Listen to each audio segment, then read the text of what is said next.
Remember when you got sick with some respiratory disease, a respiratory infection, and your need for sleep increased drowsiness or just sleep.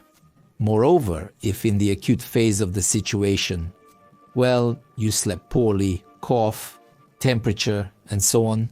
But as soon as you started to recover, you started to sleep more. And in the end, after one of such nights, you woke up almost healthy. So, let's figure out in this video how sleep helps us fight various diseases and how sleep affects immunity. Watch this video to the end and I will tell you how much you need to sleep to not get sick.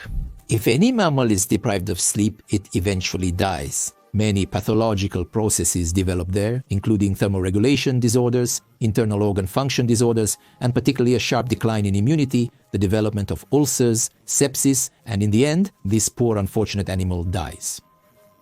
Such experiences are described in mice, rats, and dogs. Today we are talking about immunity. It's an interesting fact that on average we produce 1,000 cancer cells in our body per day, but our immune system diligently tracks all of this, and by the way, it activates to a greater extent precisely in sleep and destroys all these cancer cells. Now let's think about what would happen if our immune system just decided to take a night off and sleep. What would that lead to? Well, it would be a sad story, wouldn't it?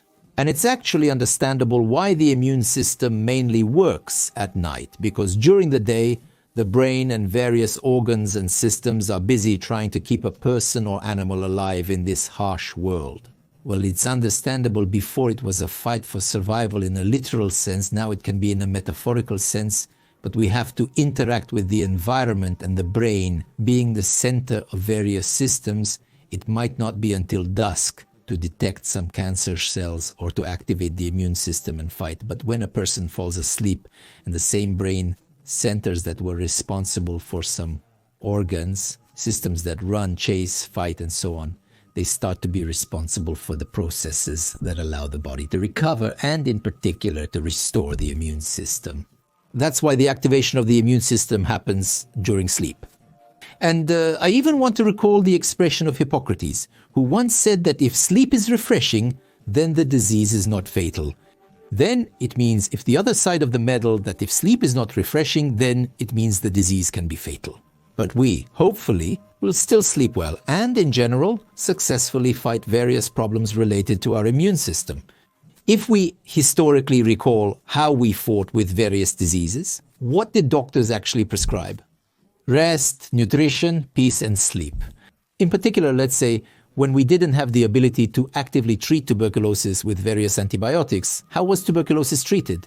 By the same rest, sleep, nutrition, but also fresh air. And all this allowed the body to independently or otherwise activate some of its capabilities to fight tuberculosis infection. While antibiotics likely contributed more, this was again the foundation for treating tuberculosis. Modern research, in fact, confirms the opinion of ancient doctors, and perhaps doctors who fought tuberculosis.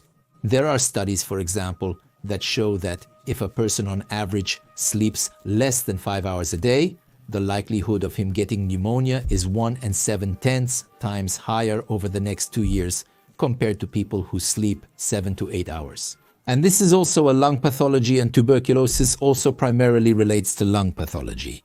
So, by depriving ourselves of sleep, we can lower our immunity and, in particular, worsen the prognosis for pneumonia and some other lung diseases. An interesting study showed that if you reduce the sleep duration of volunteers to 4 hours for a week and compare it with a group of volunteers who slept 7 to 8 hours and they are given a flu vaccine, the immune response in those who did not get enough sleep is 2.5 times lower than in people who slept enough time.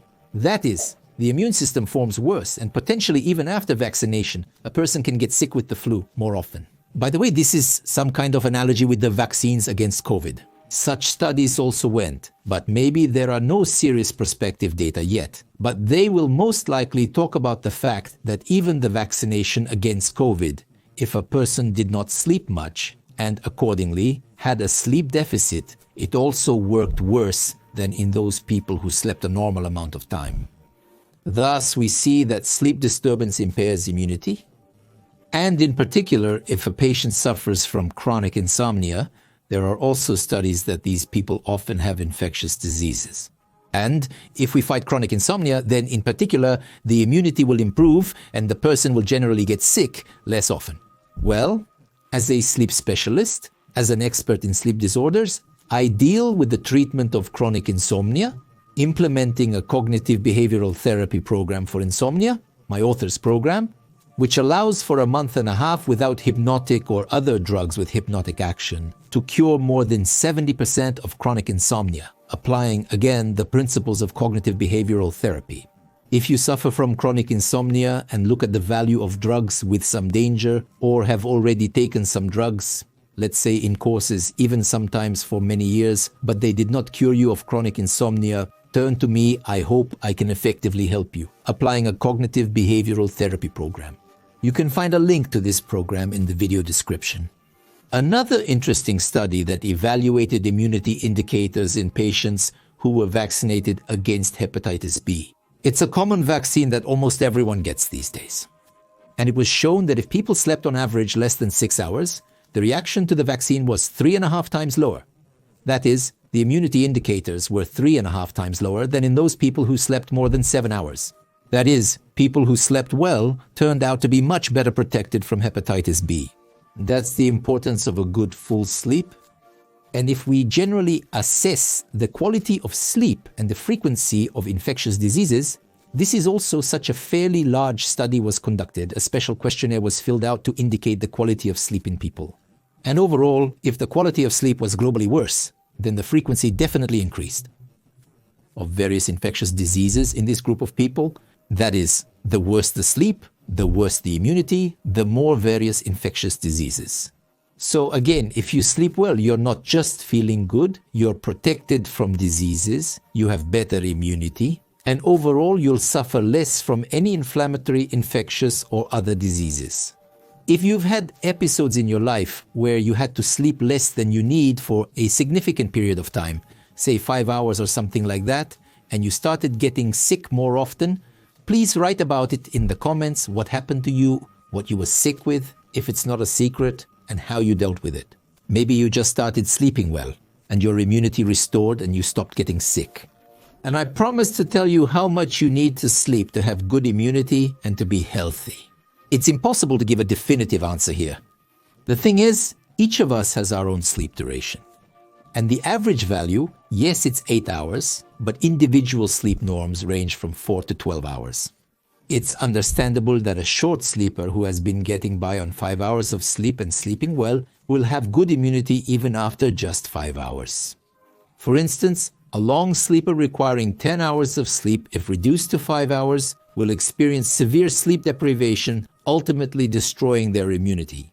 Hence the question arises, how much exactly does each individual person need? There is a simple rule that you should be so tired by the evening that you fall asleep within 15 minutes, then sleep soundly, waking up no more than a total of 15 minutes during the night. In the morning, within 15 minutes, you should in general become active and start a normal life, not experiencing pronounced daytime sleepiness in the usual, so to speak, life process. But by the evening, you should still get a little tired so that you can fall asleep within 15 minutes. This is your normal sleep duration, and it will contribute to your healthy immunity.